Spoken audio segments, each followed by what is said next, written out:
د امر بالمعروف وزارت له لوري ټاکل شوي 3 کسیز هیئات په هیواد کې د معیاري سرو زرو یا طلا د چک او کنټرول په موخه د حمید تجارتي مارکیټ له ځینو دوکانونو او کارځایونو څخه لیدنه وکړه. یا 3 کسیز هیئات چې مشري د پلازمینې کابل شهري ریاست رئیس مولوي معلم جان مسلم پر غاړه وه، چې پکې د وزارت د مقام سکرتر مولوي محمد طارق او د یاد وزارت د اطلاعاتو رئیس مولوي عبدالغفار صباون ګډون درلود. د زرګرانو د اتحادیې د غړو په مرسته د حمید تجارتي مرکز د ځینو زرګرانو له دوکانونو او کارځایونو څخه د تخنیکي ټیم په مرسته لیدنه وکړه. یاد هیئت د اتحادیې له غړو سره یو ځای د دې تجارتي مرکز پر ټولو دوکانونو او کارځایونو وګرځېدل او د هغوی د کار او د موادو د کیفیت څارنه یې وکړه. په دې تړاو د وزارت د مقام سکرتر او د هیئت غړي مولوي محمد طارق وویل چې له دې کارونو یې موخه دا ده چې په هیواد کې دننه تولیدي فابریکې پر نړیوال معیار برابر اجناس بازار ته وړاندې کړي او د تقلب مخه ونیول شي. نو چونکې مخکې به دلته په دې کې څه ناڅه غدر یا دوکې کېدلې، خو الحمدلله امارت اسلامي د راتللو سره دوی ته مخکې وویلی شو او دغه دویمه حیاتي ده چې مونږ یې کوو په هغه معیار باندې 21 په خپل معیار پوره دي، 18 په خپل معیار پوره دي او 14 په خپل معیار پوره دي، او چې دا د دنیا او د افغانستان داخل کې دننه د هیواد دا معیار د طلاو.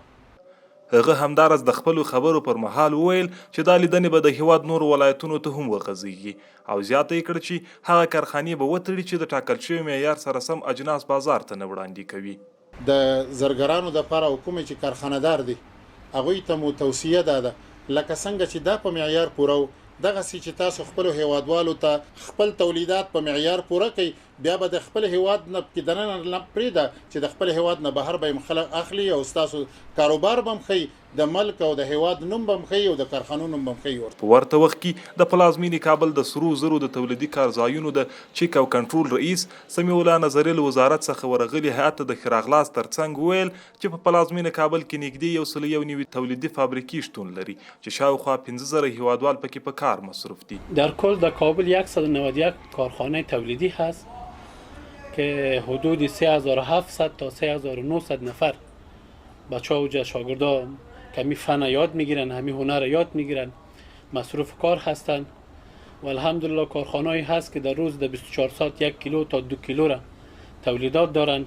هغه همدارس پر مسئولینو غږ وکړ چې د دوی د تولیدي کارځایونو لپاره ځانګړی ځای جوړ کړي ترڅو دوی وکولی شي خپل کارونه په ښه ډول پر مخ یوسي. دیگه خواهش ما از دولت همی هست که ما کمبودی‌های خود داریم، در قسمت ماشینری کمبودی‌های خود داریم، در قسمت مواد کمبودی‌های خود داریم و خصوصا در قسمتی که ما یک جای منظم منسجم نداریم، یک جای یک مکان منسجم که برای ما درست بکنه.